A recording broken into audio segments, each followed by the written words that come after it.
네, 하나님 말씀 같이 읽겠습니다. 요한복음 20장 오늘 11절에서 23절입니다. 요한복음 20장 11절에서 23절. 네.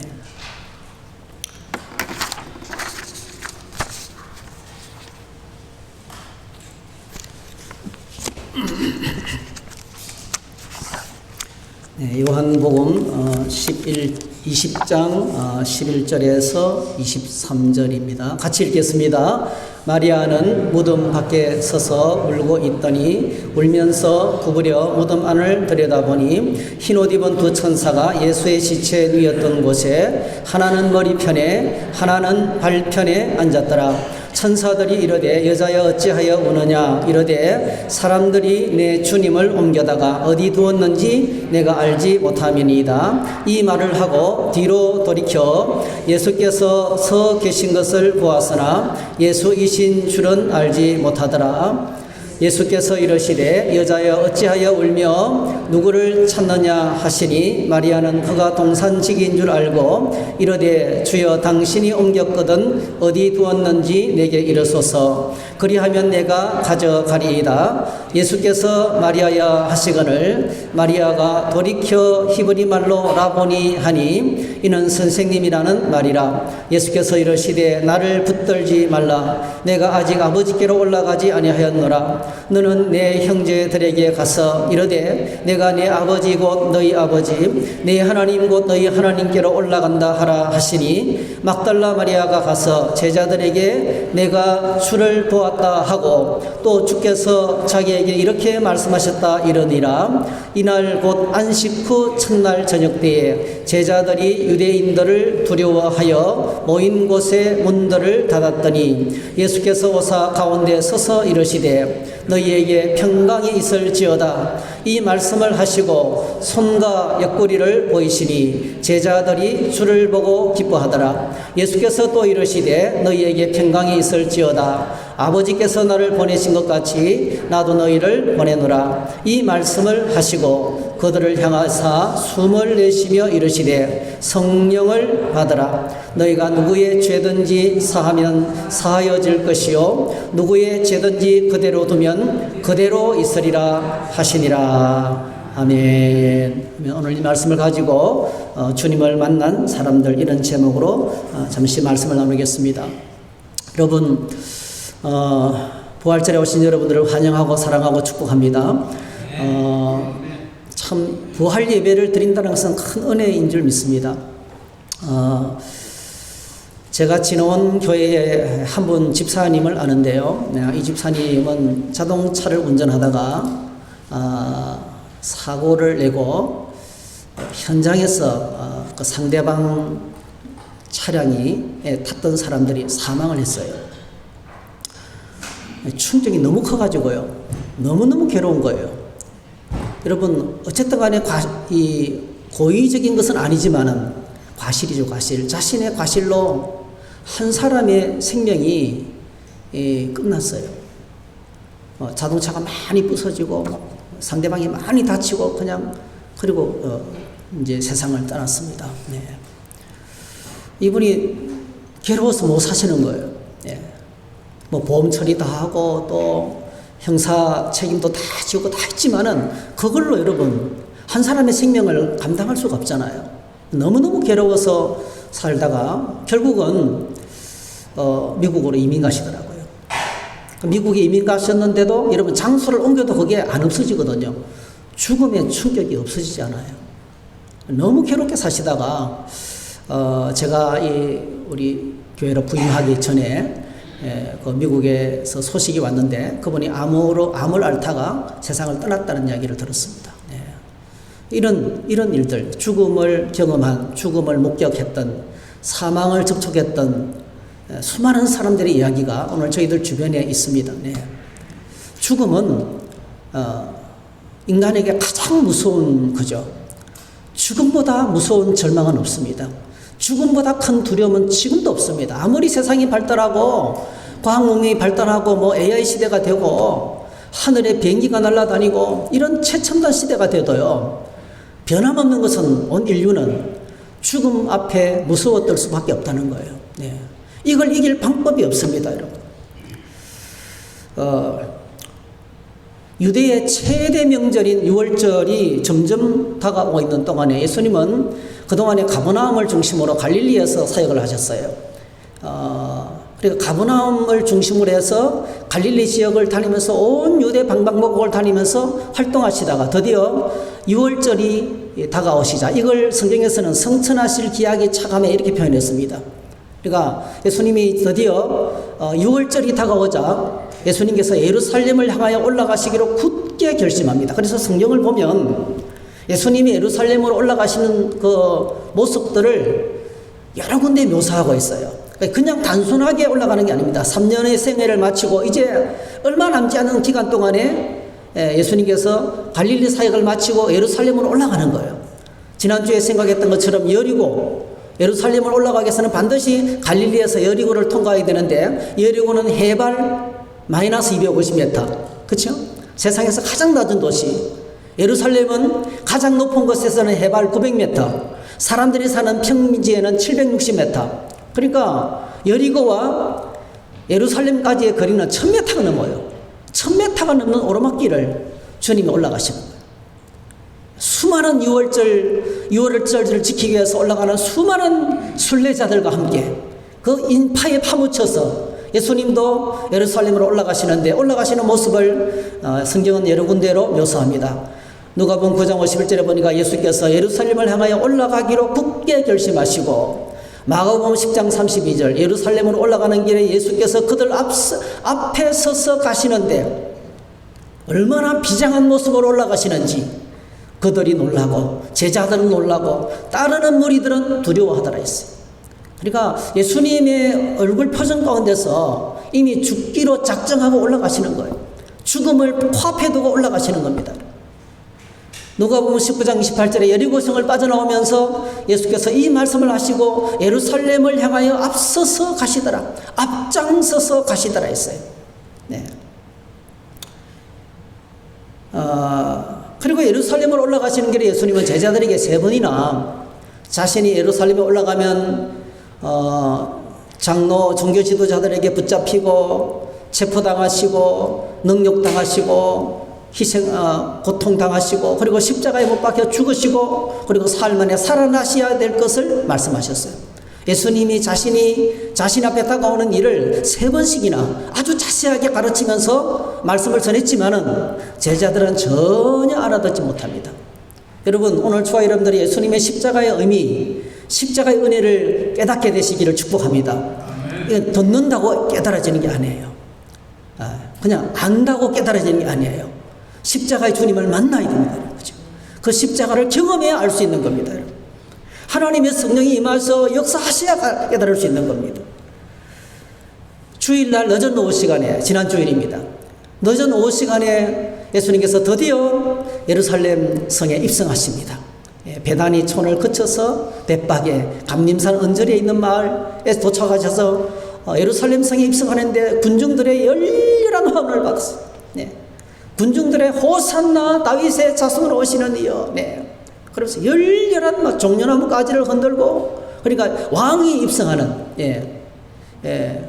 마카비오 왕가의 에피파네스 왕을 독립운동을 했던 그 에피파네스 왕을 영접하는 것처럼 똑같이 길에다가 자신의 겉옷을 깔면서 나귀를 타고 내리막길이거든요. 그 감림산에서 내려가는 내리막길이거든요. 그리고 내리막길을 거쳐서 오르막길을 또 올라가야 되거든요. 기도는 시내를 지나서 그 길을 한 번도 사람을 태워보지 않은 이 어설픈 나귀 새끼를 예수님이 타시고 유다 청년인 예수님이 타시고 예루살렘으로 입성하시는데 엄청난 환영이 있었습니다. 네. 예루살렘 성에 입성하니까 해가 저물었어요. 그래서 베다니촌으로 퇴관하십니다. 네. 그리고 그 다음 날부터 연속으로 계속해서 예루살렘 성전으로 출관하시면서 강도의 소굴이 되었고 유월절을 지키기 위해서 저 멀리서 기도하러 오는 하나님께 예배하러 오는 유월절 인파들이 성전으로 밀어닥치는데 성전은 그야말로 특수였습니다. 특수. 네. 성전세를 내는 세겔을 바꿔주는 로마 주화를 유대 주화로 바꿔주는 세겔 환전상들이 막 소리 지르고 있었고, 그리고 각종 비둘기 파는 사람들, 양 파는 사람들, 소 파는 사람들, 재물을 파는 사람들이 별로 좋지 않은 재물을 헐값에 사가지고 와가지고 그거 사서 바쳐야만이 받으신다고 통리를 취하면서 강도의 소굴로 만들어놨던 그 성전을 예수님께서 뒤엎어버리십니다. 네. 청소하시고, 그리고 종교 지도자들과 계속해서 부활 논쟁, 권위 논쟁, 세금 문제, 뭐 이런저런 문제로 이제 논쟁을 하십니다. 그 과정에서 사람들은, 이 종교 지도자들은 예수를 제거할 방법을 찾았습니다. 어떻게 하면 제거할 것인가? 당장 잡아서 제거하려니까 6월절에 수많은 인파들이 예수님을 선지자로 알기 때문에 어떻게 사람들 눈치 때문에 못하는 거예요. 방법을 찾고 있는데 마침내 예수님의 제자 중에 한 사람인 가룟 유다가 자기 선생을 팔겠대. 때마침 12제자 가운데 하나인 가룟 유다는 열심당원이었어요. 이스라엘의 독립을 위해서 일하는 사람이었어요. 선생 예수님을 자극해서 그의 전능하신 능력을 좀 나타낼 기회를 주기 위해서 예수님 맨날 저 갈릴리에 그 유대 변방에서 동네 구석구석 다니면서 병자들이나 고치고, 네? 배고픈 사람들이나 먹이고 성경이나 가르치는 그 예수님께서 이제는 중앙무대에 와서 이 더러운 세상을 뒤엎어버리고 전능하신 능력으로 식민 통치에 있던 이스라엘 백성들을 해방시키고 아마 그 일을 하기 위해서 자극하기 위해서 그렇게 했는지 모르겠어요. 어쨌든 간에 가룟 유다는 예수님을 팔아넘깁니다. 예수님은 이런 일이 진행되는 가운데 자신의 사랑하는 12제자들, 그 제자들을 사랑하시되 끝까지 사랑하신다. 끝까지 사랑하셨다 그랬어요. 끝까지 사랑하셨다. 마지막 만찬을 나누시면서 오랜 시간 동안 아무도 방해받지 않는 그 장소에서, 마가 요한의 다락방에서 12제자들과 함께 오랜 시간 동안 말씀을 나눕니다. 요한복음 13장에서 요한복음 17장까지 13, 14, 15, 16, 17장까지 계속 너희는 마음에 근심하지 말라. 하나님을 믿으니 너 나를 믿으라. 포도나무 가지가 포도나무 줄기에 붙어있는 것처럼 너희는 내 안에 가라. 이제부터 너희는 내 이름으로 기도하라. 그러면 응답을 받게 될 것이다. 기쁨이 충만하게 될 것이다. 내가 떠나가는 것이 유익하다. 내가 떠나가면 보혜사 성령께서 오셔서 내가 했던 모든 말씀들을 생각나게 하실 것이다. 할렐루야. 나는 내가 떠나가는 것이 유익하다. 내가 십자가에 죽고 부활하고 승천해서 떠나가는 것이 내가 너희와 영원히 함께 있는 방법이다. 그러면서 제자들에게 끝없이 말씀을 가르치시면서 그들의 발을 씻기시면서 그들과 함께 마지막 식사를 가지는 거예요. 마지막 식사 시간을 가지는 것입니다. 매우 오랜 시간 동안 그들과 함께 하신 그 주님께서 이제 늦은 밤에, 목요일이죠, 늦은 밤에 겟세마네 동산에서 예수님은 십자가를 앞에 놓고 처절한 기도를 올려드립니다. 주님, 정말 내가 이 십자가의 잔을 마셔야 됩니까? 예수님이 가장 크게 두려웠던 것은 예수님은 십자가를 지심으로 말미암아 하나님께로부터 버림받는다는 겁니다. 하나님께 버림받는다는 육체적인 고통보다는요, 여러분, 사람은요, 예를 들면 자동차 사고가 나서 사람이 팍 부딪혀가지고 몸이 산산조각이나 죽잖아요. 안 아픕니다, 여러분. 아픈 줄 몰라요. 사람은 몸에 갑자기 큰 쪽이기 하면 고통증을 못 느낍니다. 우리가 볼 때 처참해서 그렇지. 육체의 고통은요, 십자가에 못 박히는 순간에 온몸은 다 심정이 마비되어 버려요. 사실은 어떤 면에서는. 정말 무서운 것은 하나님께로부터 버림받는 고통이었습니다. 그 무서운 십자가의 잔을 앞에 놓고 예수님께서 처절하게 몸부림칩니다. 꼭 이거 마셔야 됩니까? 지나가게 하실 수 없습니까? 그러나 이것이 아버지의 뜻이라면 내가 받아들이겠습니다. 기도하는 가운데 하나님의 뜻을 받아들이는 거예요. 그럼 기도 시간은 내 뜻을 관철시키는 시간이 아니고요, 나를 향한 하나님의 뜻을 받아들이는 시간입니다. 기도하는 가운데 하나님의 뜻이 나를 통해서 이루어지는 것입니다. 뜻이 하늘에서 이루어진 것처럼 이 땅에서 이루어지게 해달라고 하는 것이 진짜 기도의 시간입니다. 여러분, 오늘 저와 여러분들이 기도의 자리에 나가서 말씀 붙들고 이 말씀이 이루어지게 해달라고 기도하는 우리가 되시기를 축복합니다. 하나님의 뜻을 받아들입니다. 예. 그렇게 늦게 기도하고 있는데 여러분, 그 장소에서 가룟 유다가 종교 지도자들을 데리고 검과 몽치를 들고 예수님을 체포합니다.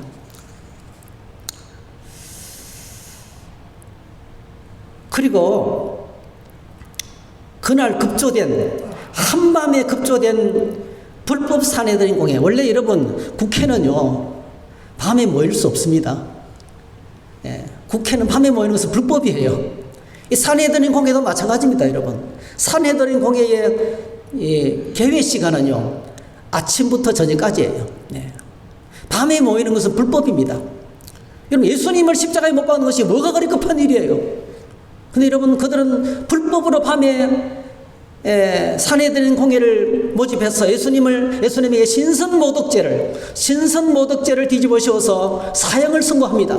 그리고 그 다음날 일찍이 빌라도에게 보내가지고 정치적으로 예수님을 유대인의 왕이라는, 네가 왕이냐, 네가 유대인의 왕이냐, 정치적인 로마 반역죄를 뒤집어 씌워서 또다시 사형 선고를 받아냅니다. 억지로 사형 선고를 받아냅니다. 우유부단한 빌라도 총독은 백성들의 고함 소리에 죄가 없음에도 불구하고 사형 선고를 언도하게 되는 것입니다.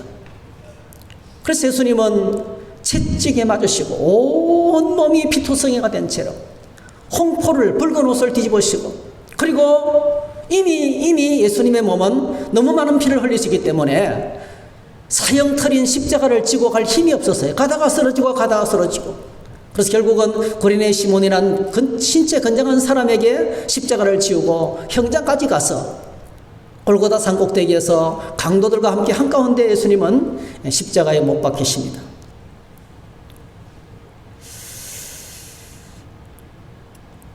십자가 주변에 그 유명한 나사렛 예수 그리스도가, 그 유명한 나사렛의 랍비인 예수가 십자가에 못 박힌데, 이 소문이 삽시간에 유대 전역에 퍼지게 되고 유월절을 지키러 온 수많은 사람들이 알려지게 돼서, 이러면 십자가 주변에는 구경하기 위해서 나온 사람들로 인산인해를 이루었습니다. 백성들은 구경을 하고, 종교 지도자들은 능욕하고 모욕하고 침뱉고 조롱을 당하고, 군인들도 예수님을 함부로 막 무지막지하게 십자가에 못 박고, 그리고 예수님 좌우편에는 강도들도 함께 예수님을 욕하고. 여러분, 예수님은 갑자기 십자가에서 무능한 사람이 되고 말았어요. 무능한 사람, 아무것도 하지 못하는 무능한 사람이 되고 말았습니다.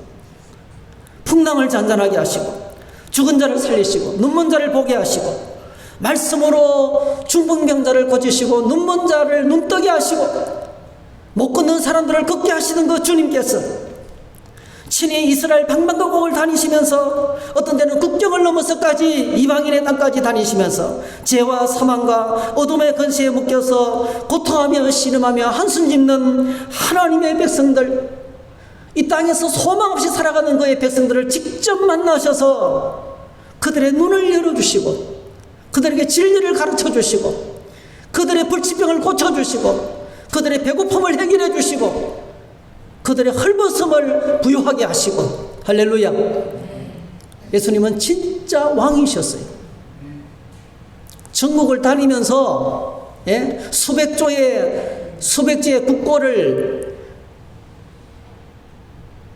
약속하면서 헛공약이나 일삼는 지도자하고는 달랐어요. 여러분, 말로만 백성을 섬기는 사람하고 달랐어요.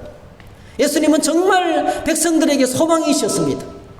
하나님 나라의 왕이신 그분은 이 땅에 오셔서 왕관을 섰지만은 겸손한 종으로 백성들을 위해서 자기 백성들을 만나시고, 자기 백성들의 눈물을 닦아주시고, 소외당한 자들의 친구가 되어주시고, 손가락질 받는 사람들의 신분을 새롭게 해주시고, 세리였던 사람들을 제자로 삼아주시고, 그 쓰레기 같은 창녀들을 하나님 나라의 거룩한 백성으로 만들어주시고, 인생을 새롭게 하시고, 더러운 인생들, 추한 인생들을 예수님께서는 깨끗하고 정결한 인생으로 세우셨어요. 정말 왕이셨습니다, 여러분. 그런데 그 전능하신 예수님께서 갑자기 무능하게 되셨습니다. 마치 머리 뽑힌 삼손과 같았습니다. 아무 일도 못 하시는 거예요. 그냥 체포당하시고 그냥 고무당하시고 불법 재판이 진행되지만 말 한마디 하지 아니하시고 그리고 채찍에 맞으시고 이렇게 비웃음이 난무하고 능력이 난무하고 모욕이 가득 차 있는 처참한 모습으로 십자가에 달려서 계신 거예요. 그 십자가상에서 예수님이 7마디 말씀을 하셨어요. 자기를 못 박는 사람들, 비웃고 조롱하는 사람들, 그리고 하나님을 모르는 수많은 인생들을 바라보면서 주여 저들을 사하여 주옵소서. 자기들이 하는 것을 알지 못하기 때문에 그렇습니다. 네. 이 예수님의 말씀을 듣고 있던 그 옆에 있던 강도 한 사람이 갑자기 말을 바꾸기 시작했습니다. 이 강도는요, 평생 동안 악한 일만 하고 사회에 큰 무리를 일으키면서 지금 사형을 당하고 있는 강도였습니다. 근데 그가 생애 처음이고 그의 생애 마지막에 찾아온 처음으로 십자가상에서 예수님을 만난 거예요. 죽어가면서 예수님을 처음으로 만난 거예요. 평생 동안 나쁜 짓 하다가 마지막에 예수 믿은 게 아니고 말이죠. 그에게 찾아온 첫 번째 예수님을 만난 거예요. 그 예수님께서 자기를 못 박는 자들을 향해서 주여 저들의 죄를 사하여 주옵소서라는 말을 듣고 강도가 고백합니다. 우리가 사형당하는 것은 우리가 죄인이기 때문에 그렇습니다. 여러분 자신의 죄를 시인했어요. 나는 죽을 죄인입니다. 나는 사형당에 마땅한 죄인입니다. 그런데 당신은 옳지 않은 것이 없습니다. 당신은 무죄합니다. 그러니 나 같은 사람도 당신이 천국 갈 때에 구원받을 수 있다면 나 같은 사람도 받아줄 수 있느냐고. 예. 주여 당신의 나라 임하실 때 나를 기억하소서. 이렇게 했을 때에 이 강도의 말을 들은 예수님께서 대답하십니다. 네가 오늘 나와 함께 낙원에 있으리라. 할렐루야. 이런 구원은 자격으로 공로로 얻어내는 것이 아니고 100% 하나님의 은혜의 선물입니다. 할렐루야. 그러면 오늘 저와 여러분들이 이 세상이 아무리 험악하고 어려워도요, 우리 예수 믿는 저와 여러분들은 하나님이 주신 구원의 선물 보따리를 끌어안고 천국까지 가는 거예요. 할렐루야. 제사함 받고 의롭다함을 얻고 하나님의 자녀가 되고 영생을 얻고 영원한 천국에 들어가는 것이 보장됐어요. 여러분. 우리는 선물 보따리, 구원의 선물 보따리를 끌어안고 천국까지 가는 사람들입니다. 그러므로 오늘 저와 여러분들이 무슨 일을 만나도 어떤 상황이 있다 할지라도 우리는 감사할 수 있어요. 우리는 찬양할 수 있습니다. 우리는 기뻐할 수 있습니다. 할렐루야. 강도를 구원하셨어요. 그리고 홀로 남겨져서 처참하게 살아야 될 어머니, 그 어머니를 위해서 십자가를 내려보니까 자기의 어머니와 사랑하시는 제자가 곁에 있어 있는 것을 보시고 자기 어머니에게 말씀합니다. 여자여 보소서 아들이니다. 여기서 쓰는 여자라는 단어가 굿나이라는 것인데요, 시저 황제가 클레오파트라를 부를 때 쓰는 용어예요. 금방진 말이 아니고요, 여자의 극존칭어입니다. 극존칭어. 여자여 보소서 아들입니다. 그리고 사도 요한에게 부탁합니다. 당신의 어머니라. 놀랍게도 사도 요한은 주님의 이 말 부탁을 듣고 죽을 때까지 어머니를 모시고 마리아를 자신의 어머니처럼 섬겼던 일을 감당했습니다. 예. 돌아가시면서도 예수님은 어머니를 사랑하시고 사도 요한에게 하나님께서 맡겨진 사명을 허락하신 것을 보게 됩니다.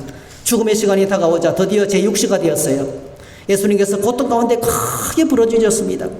제6시 정오죠. 오전 9시에 달리셨다가 정오가 되자 그토록 능욕하고 비난하고 조롱하던 모든 소리가 조용하게 됐어요. 왜냐하면 제6시부터 드디어 하늘에 온 땅에 어둠이 찾아왔습니다. 그리고 제9시까지 계속됐어요. 이 어둠이 3시간 동안 계속됐습니다. 그리고 제9시에 예수님께서 운명하시는데 운명하시기 직전에 크게 소리 지릅니다. 엘리 엘리 라마 사박다니, 엘리 엘리 라마 사박다니. 나의 하나님 어찌하여 나를 버리시나이까. 여러분, 예수님께서 하나님을 부를 때 나의 하나님이라고 부르는 것은 여기밖에 없어요. 예수님은 언제나 하나님을 부를 때 아버지요, 아버지요, 자신을 인자, 사람의 아들, 자신의 아들됨을 계속 말씀하셨어요. 예수님을 만난 모든 사람들은 당신은 하나님의 아들입니다라고 고백했어요. 예수님에게는 하나님은 영원한 아버지가 되셨어요. 한 번도 버림받은 적이 없습니다, 여러분. 한 번도 떨어져 본 적이 없습니다. 그런데 여러분, 예수님은 십자가상에서 우리의 모든 죄를 짊어지시고 우리의 죄를 짊어지시고 하나님께 버림을 받았습니다. 하나님은 공의의 하나님이십니다. 그리고 그를 믿는 우리를 위해서 자신의 아들을 내어주시면서 예수님을 믿는 우리 저와 여러분들의 모든 죄를 다 덮어주셨습니다. 하나님은 사랑의 하나님이십니다. 한번 고백할까요? 하나님은 공의의 하나님이시고 사랑의 하나님이시다. 공의는 죄를 벌하시는 하나님이시고 사랑은 죄를 덮어보시는 하나님. 여러분, 주님의 은혜와 사랑으로 충만하시기를 축복합니다. 사랑은 모든 사람의 죄를 덮는 겁니다. 다른 사람의 잘못된 것만 보이는 사람들은요, 그거는 무슨 율법으로 정죄하는 사랑의 식은 사람입니다. 우리는 다 1만 달란트 빚졌는데 갚을 수 없는 죄를 하나님으로부터 용서받은 사람이에요. 그래서 우리 안에 하나님의 사랑이 부어져야 됩니다. 하나님의 사랑으로 바라볼 때 여러분, 주님이 우리의 죄를 다 덮어버리시고 기억도 하지 아니하시고 동이서에서 문 것처럼 우리의 죄의 문서를 폐기 처분해버리시고 문서를 도말해버리신 것처럼 우리 죄를 기억도 하지 않으신다고 말씀하고 계십니다. 우리를 향한 주님의 사랑인 줄로 믿습니다. 그래서 예수님은 십자가상에서 하나님 아버지와 단절되는, 하나님 아버지로부터 버림받는 극심한 고통에 시달립니다. 그리고 인간적인 고통의 목소리를 내시는데 내가 목마르다 말씀하셨습니다. 그리고 위대한 선언을 합니다. 위대한 승리의 선언을 이어서 합니다. 따라 하십시다. 다 이루었다. 큰 소리로 다 이루었다. 테텔레스타이. 주님이 땅에 오셔서 십자가에서 비참하게 저주받은 죽음을 죽으셨지만 그 죽음은 비참한 처참한 죽음으로 끝나지 않고요, 십자가의 죽으심을 통해서 저와 여러분의 모든 죄를 남김없이 완전히 100%다 갚고 말았습니다. 이거는요, 승리의 위대한 외침이에요. 다 갚았다. 여러분, 저는 경험했거든요. 엄청난 빚을 졌는데 어느 날 어떤 일이 툭 터지더니 그렇게 괴롭히던 빚이 다 끝났어요. 빚이 다 끝났어요, 여러분. 지금은 좀 빚이 있지만은 하여튼 그 당시에는 단위가 컸어요. 네. 큰 단위 빚이 다 끝났어요. 와, 터널 속을 빠져나오는 것 같아요. 터널 속을 빠져나오는 것처럼 뻥 뚫리더라고요. 얼마나 감격스러운지 몰라요. 여러분, 예수님께서 십자가상에서 우리의 모든 죄의 빚을, 죄책감을 남김없이 100%다 갚아주셨어요. 다시는 죄 때문에 고통스러워할 필요가 없어요. 다시는 죄 때문에 우울해할 필요가 없어요. 다시는 죄의 근세에 묶여 살아갈 필요가 없어요. 다시는 어둠의 근세에 묶여 살아갈 필요가 없어요. 우리는 예수 그리스도 안에서 해방되었습니다. 할렐루야. 따라합시다. 결코 정죄함이 없나니. 예. 우리가 하나님의 놀라우신 능력과 은혜로 해방됐다고 말하고 있어요. 여러분, 우리는 모든 질병과 고통으로부터, 모든 어둠으로부터 해방되었습니다. 여러분, 내가 해방된 사람인 것을 여러분 인식하셔야 됩니다. 아무도 우리를 건드릴 자가 없어요. 아무도 우리를 구속할 게 없어요. 이제는 더 이상 묶일 필요가 없어요. 네, 우리는 자유케 되어서 자유한 마음으로 예배드려야 돼요. 여러분, 교회 생활하면서 우리를 묶는 게 많이 있어요. 그 중에 하나가 헌금 생활이에요. 헌금. 여러분, 정확하게 말씀드릴게요. 11조 감사헌금 마음대로 하세요. 그 율법이 아닙니다. 율법이 아니에요. 그냥 자원하는 마음으로 내 안에 믿음이 오면 하나님께서 마음을 주시면 즐겁게 기쁘게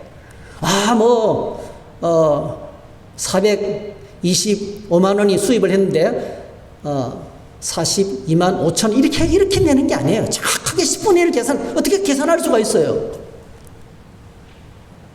그냥 기쁨으로 내는 거예요. 기쁨으로. 그리스도 안에서 자유입니다. 할렐루야. 자유지만은 뭐죠? 주님을 진짜 만나면 내가 가진 모든 것이 다 주님의 것이에요. 10분의 1만 주님의 것이 아니고요. 내가 가진 전부가 다 주님의 것이에요. 어떤 때는 주님께서 나에게 전부를 요구할 때도 있어요. 어떤 때는요, 여러분, 주님께서 10분의 1을 요구할 때도 있어요. 그것, 예수 그리스도 안에서 묶이지 마시기 바랍니다. 여러분, 돈 때문에 믿음 잊지 않게 되시기를 축복합니다.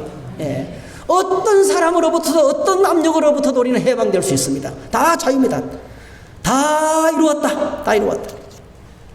그리고 마지막으로 예수님은 운명하시면서 마지막 말씀을 올려드립니다. 아버지여, 내 영혼을 아버지 손에 부탁하나이다. 예수님은 행복한 사나이에요. 윤동주가 이야기했던 것처럼 예수님은 행복한 사람. 십자가에서 괴로웠지만 행복한 사람이에요. 그는 십자가에서 피 흘리는데 그냥 피 흘린 게 아니에요. 하나님을 사랑하는 수많은 사람들을 위해서 흘리신 피예요. 그 피는 가치 있는 피였고 그 피는 사랑의 대상을 향해서 쏟으시는 피였어요. 그리고 이제는 자신의 모든 것들을 아버지 손에 맡겨드립니다. 아버지 손에 맡겨드립니다. 아버지께서 그를 다시 살리실 거예요. 할렐루야. 여러분, 가장 안전하고 가장 위대한 선택은 우리 영혼을 하나님 아버지께 맡기는 것입니다. 은행에 맡기고 보험에 맡기고 사람에게 맡기고 불안전합니다. 불안전합니다. 국가도 우리에게 완전하게 우리를 지켜주지 못합니다. 우리 영혼을 하나님께 맡기는 사람 속에 하나님의 평강이 찾아옵니다. 할렐루야. 네. 예수님이 운명하신 시간은 금요일 오후 3시였습니다. 이제 3시간만 있으면 해가 떨어져요. 그리고 여러분, 그 무서운 안식일이 시작되고 6월절이 시작돼요. 해가 딱 떨어지면 아무것도 못합니다. 여러분 3시간 만에 장례식 할 수 있어요? 아리마대 공회 회원이면서 정건한 하나님의 사람이었고 예수님을 믿고 있었던 아리마대 사람 요셉이라는 사람이 용감하게 빌라도에 가가지고 급하니까 예수님의 시신을 요구합니다. 그래서 시신을 인도받아가지고 장례식을 치르는데요. 예수님의 몸을 제대로 닦고 수습할 시간이 없는 거예요. 여러분, 온몸에 피투성이고 온몸에 상처잖아요. 이걸 수습할 시간이 없는 거예요. 그래서 대충 세마포로 사서 자기를 위해서 파놓은 새 무덤, 이거는 그 당시에 동굴이었어요. 동굴 무덤에 그냥 가매장하는 거예요. 가매장. 급하게 매장을 했습니다. 그리고 안식일이 지나고 3일 안식 후천날 이른 새벽이 되었습니다. 주일 새벽이죠. 너무나 급하게 진행된 장례식이었고 가매장을 해놓은 상태이기 때문에 안식일이 끝나자마자 안식일이 끝나고 그 다음 안식 후 첫날이 되자마자 새벽에 제자들과 여인들이 그 중에서 막달라 마리아가 제일 먼저 무덤으로 달려갑니다. 왜 무덤으로 달려가겠어요? 제대로 시신을 수습하기 위해서 가는 거죠. 이제 향품도 놓고 예수님 시신을 제대로 수습해야 될 거 아니에요. 장례식을 진행하기 위해서 가는 거예요. 아직도 이 제자들과 예수님을 사랑하던 사람들은 예수님이 부활하신 것을 받아들일 수도 없고 십자가의 죽음도 충격으로 남아있고 정신이 없는 거예요. 여러분, 멘붕 상태인 거예요. 그랬더니요, 이 막달라 마리아가 무덤에 갔을 때 더 충격적인 일들이 벌어져 있습니다. 무덤 문이 열려 있고 그렇게 지키던 병사들은 하나도 없고 무덤 속을 들여다보니까 시신이 없어진 거예요. 막달라 마리아가 놀래가지고 막 제자들에게 달려가서 알립니다. 아니, 예수님의 시신을 누가 훔쳐갔다는 거예요. 예수님의 시신이 사라졌다는 거예요. 여러분, 이해가 되겠어요, 이게? 부활한이라는 생각보다는요, 십자가의 충격 속에 있었는데 예수님의 몸이 없는 거예요. 시신이 없는 거예요. 더 큰 충격을. 그래서 제자들이 막 달려옵니다. 누가 달려옵니까? 베드로하고 예수님의 제자들이 달려와서 보는데요, 먼저 달려왔던 제자는 보니까 진짜 없는 거예요. 그냥 예수님이 누우셨던 곳에 세모포가 가지런히 나여 있고 머리에 섰던 그 두건도 그 자리에 놓여 있고 아무것도 없는 거예요. 베드로가요, 용감하게 무덤 속을 들여다봅니다. 들어가 봤더니 예수님의 머리와 발끝에 누가 있어요? 세라빔, 그룹 천사가 딱 지키고 있는 거예요. 예수님의 그 동굴, 예수님이 묻히셨던 그 무덤은요, 여러분, 그것이 바로 하나님의 이 땅의 동굴 보좌였어요. 거기 바로 지성소였어요. 지성소 법궤에 두 천사가 지키는 속죄소였어요. 예. 그래서 베드로가 들여다보고 그냥 예수님의 시신을 사라진 걸 보고 시신이 사라졌다는 생각에 충격을 받아서 그냥 돌아가 버립니다, 여러분. 큰 슬픔 가운데 그냥 집으로 돌아가 버려요. 근데 막달라 마리아는 그 무덤을 떠날 수가 없었어요. 통곡을 하면서 누가 예수님의 시신을 옮겨갔는가? 예수님의 시신을 옮겨간 사람이 누구인가? 이러면서 막 울다가 무덤 안을 들여다보면서 안에 누가 옵니까? 천사를 만나고 천사로부터 음성을 듣는 거예요. 왜 우느냐? 아니 누가 예수님의 시신을 훔쳐갔습니다. 이러니까 막 천사가 말하기를 너희는 어찌하여 산 자를 죽은 자 가운데서 찾느냐? 네. 그가 여기 계시지 않고 살아나셨느니라. 이 음성을 듣고 뒤를 돌리는데요. 뒤를 딱 돌아서는데 거기 누가 계셨어요? 부활하신 예수님께서 마리아를 맞이합니다. 그리고 그의 이름을 불러줍니다. 마리아는 처음에 그 사람의 동산직인 줄 알고 당신이 예수님의 시신을 다른 데 옮겼으면 내게 알려달라는 거예요. 아직도 수습을 다 못했다는 거예요. 그때 예수님께서 그의 이름을 불러줍니다. 마리아야. 그의 이름을 부를 때 자기 이름을 부르는 그분이 부활하신 예수님인 것을 알아보게 됩니다. 오늘 저와 여러분들 이 자리에 앉아서 예배를 드리고 계시잖아요. 예수님을 믿게 된다는 것은요, 내가 믿는 것이 아닙니다. 주님이 저와 여러분들의 이름을 불러주셨습니다. 할렐루야. 주님께서 저와 여러분 한 사람 한 사람의 이름을 불러주신 겁니다. 여리고성을 지나칠 때 세상에 돈밖에 모르던 그 무지막지한 삭개오도 목이 빠지도록 예수님이 지나가기를 나무 위에 올라가서 기다리고 있었는데 유월절을 향해서 올라가시는 거 예수님께서 삭개오가 올라간 그 나무 밑에 따보시더니 이런 놀라운 일을 말씀하세요. 삭개오야 내려오라. 내가 오늘 너희 집에 들어가서 하룻밤을 묵겠다. 할렐루야.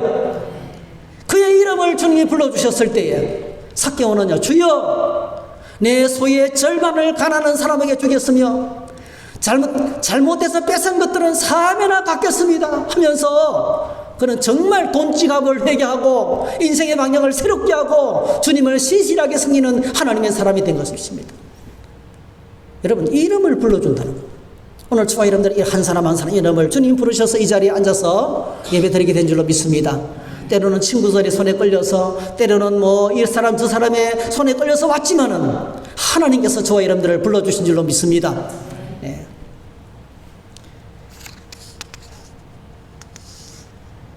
이런 말씀을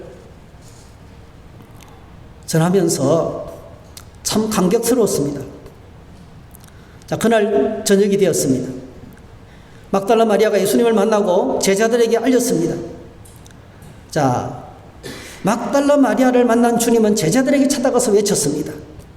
그때 여러분 제자들이 어떤 상황에서 이런 상황이 있었습니다. 자, 한번 같이 한번 읽어보겠습니다. 시작. 요한복음 20장 19절 시작. 이날 곧 안식 후 첫날 저녁 때에 제자들이 유대인들을 두려워하여 모인 곳의 문들을 닫았더니 예수께서 오사 가운데 서서 이르시되 너희에게 평강이 있을지어다.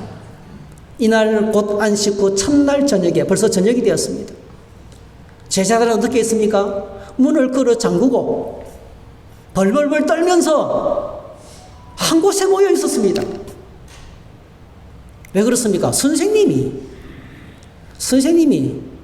십자가형을 받았어요. 이제 성난 군인들이 예수님을 따랐던 사람들을 색출해낼 거예요. 무서워서 벌벌 떨면서 꼼짝도 못하고 있었습니다. 두려움에 떠는 제자들에게 주님이 오셔서 예수님께서 말씀하셨어요. 너희에게 평강이 있을지어다. 너희에게 평강이 있을지, 두 번이나 너희에게 평강이 있을지어다. 저는 믿습니다. 예수님께서 말씀하시면 풍랑이 잔잔하게 되었습니다. 예수님께서 말씀하시면 죽은 자가 살아났습니다. 예수님께서 말씀하시면 중풍병자가 걷게 되었습니다. 예수님이 말씀하시면 눈 떠서 보게 되었습니다.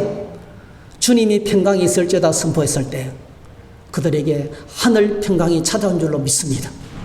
여러분, 오늘 저와 여러분들이 우리가 세상살이 얼마나 무섭고 힘듭니까? 여러분, 평강의 주님께서 여러분을 찾아가시기를 축복합니다.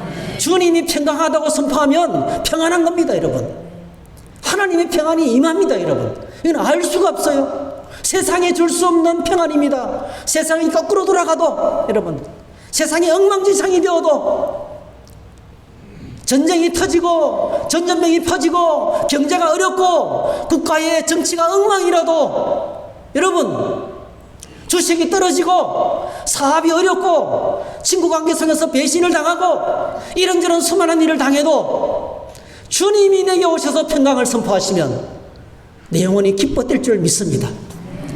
네. 그리고 예수님께서 이 제자들에게 놀라운 말씀을 하셨습니다. 놀라운 말씀을 하셨습니다. 그들에게 새로운 사명을 허락하신 겁니다. 말씀을 정리합니다. 주님을 만난 제자들에게 놀라운 하나님의 은혜가 찾아왔습니다. 부활 후에 주님을 만나면 죽음의 슬픔 가운데 울고 있는 자에게, 사망의 슬픔에 갇혀서 슬퍼하고 있는 자에게 큰 기쁨이 찾아왔습니다. 11절부터 18절 사이 이 마리아가 바로 그런 경험을, 사망의 십자가의 충격으로 죽음의 공포 속에서 두려워 떨고 슬픔 가운데 통곡하던 마리아에게 주님이 오셔서 부활의 기쁜 소식을 안겨줍니다. 그래서 여러분, 예수님을 만나면 인생의 목마름이 해결됩니다. 할렐루야. 예수님을 만나면 방황이 끝이 납니다. 예수님을 만나면 모든 슬픔이 떠나가고 하나님의 기쁨으로 충만하게 됩니다. 그 다음에 두 번째로는 두려움에 떨며 숨어있는 자에게 평강과 사명을 주님이 주십니다. 자, 오늘 본문에 보면 예수님께서 너희에게 평강이 있을지어다 이렇게 말하면서 그냥 이 살벌한 세상 속으로 보내지 않았습니다. 제자들을 내가 너희를 보낸다 이렇게 보시면 나도 너희를 보내노라, 제자들을 보내면서 그냥 보내지 않았어요. 22절에 보니까 그들을 향하여 숨을 내쉬며 이르시되 성령을 받으라. 따라합시다. 성령을 받으라. 네. 평강과 하나님의 사명을 주셨어요. 그냥 무턱대고 사명 주지 않았어요. 평강을 선포하시면서 사명을 주셨어요. 부활의 주님을 만난 그들은요, 오순절 성령을 받아서 성령 세례를 받고 성령 충만하여서 제사를 받게 하는 예수 그리스도의 복음을 외치기 시작했습니다. 그래서 사도행전에 보면 이렇게 사도 베드로가, 성령 충만한 사도 베드로가 외치기 시작합니다. 이스라엘 온 집은 확실히 알지니 너희가 십자가에 못 박은 이 예수를 하나님이 주와 그리스도가 되게 하셨느니라. 베드로가 설교를 했을 때 수많은 사람들이, 41절, 이날에 예수 믿고 세례받은 사람이 3,000명이 되었습니다. 그리고 그들은 사도의 가르침을 받아서 서로 교제하고 기도하고 물건을 서로 통용하고 없는 사람 있는 사람 없이 다 나누어 쓰고, 그리고 날마다 성전에 모이기를 힘쓰고 집에서는 떡을 떼며 기쁨과 순전한 마음으로 음식을 먹고 하나님을 참여하며 온 백성에게 칭송받는 믿음의 공동체가 되어서 주께서 구원받는 사람들을 날마다 더하게 하셨습니다. 기도 시간에 성전 미문에 앉아있는 안전벨을 향해서 베드로가 외쳤어요. 은과 금은 내게 없지만은 나사렛 예수 그리스도 이름으로 일어나 걸으라. 여러분, 이런 용기가 어디서 나왔을까요? 이건 인간적인 용기가 아니에요. 여러분, 성령이 임하고 믿음이 찾아오면 다 함대하게 됩니다. 여러분, 예수님의 이름으로 일어나 걸으라 선포했습니다. 나면서 안전병이 된 이 사람이 일어나 걸으면서 뛰면서 찬양하면서 영광을 돌릴 때, 그날의 베드로의 설교를 통해서 구원받은 사람이 5,000명이나 됐어요. 그래서 복음은 불꽃같이, 복음은 전염병같이 사마리아와 유대와 예루살렘과 땅끝까지 이르러 퍼져나가기 시작했습니다. 그 복음이 오늘 여러분 산을 넘고 물을 건너서 바다를 건너서 오늘 우리에게까지 찾아온 거예요. 그래서 오늘 저와 여러분들이 부활절을 지키게 된 것입니다. 할렐루야. 한번 따라합시다. 복음은 불꽃같이 성령을 받으라. 성령을 받으라. 그래서 주님을 만나면 슬픔이 사라지고 기쁨이 찾아오고 인생의 방황이 끝이 나고 인생의 목마름이 끝나고 만족함이 찾아옵니다. 여러분, 아직도 여러분 안에 목마름으로 허덕이고 있습니까? 여러분, 얼마나 수많은 사람들이 돈에 목마릅니다. 세상 쾌락에 목마릅니다. 힘에 목마르고 있습니다. 여러분, 네, 예수님 만나면 목마름이 떠나갑니다. 생수의 강이 흘러납니다. 영혼 깊은 곳에서 만족함이 넘쳐납니다. 여러분, 주님을 만나시기를 축복합니다. 주님을 만나면 사망의 두려움이 사라지고 하늘 평강이 찾아오고, 그리고 성령으로 하늘 비전과 하늘 사명을 끌어안고 달려가기 시작합니다. 인생의 노이 달라지고 삶의 목적이 달라지고 목표가 달라져요. 여러분, 얼마나 많은 사람들이 돈이 인생의 목적인지 몰라요. 여러분, 돈 죽을 때까지 천국에 가져갈 수 있을까요? 돈은 왔다가 사라집니다. 어느 날 건강 어느 날 사라집니다. 보톡스를 맞으면서 아무리 멋있게 해도요, 돌아가실 때가 돼보세요, 그냥 허물허물해요. 우리 아름다움 다 떠나갑니다. 여러분, 한 줌 흙으로 떠나갑니다. 영원하지가 못합니다. 오늘 저와 여러분들에게 주님을 만남으로 말미암아 하늘의 비전을 끌어안고 성령 충만해서 하늘의 사명을 갖고 달려가는 정말 주님을 만난 사람이 되시기를 주의 이름으로 축복합니다. 할렐루야. 우리 함께 다 같이 그 은혜와 감격을 가지고 이 찬양을 함께 좀 올렸으면 좋겠어요. 이 찬양을 함께 했으면 좋겠어요. 하나님의 독생자 예수, 날 위하여 오시었네.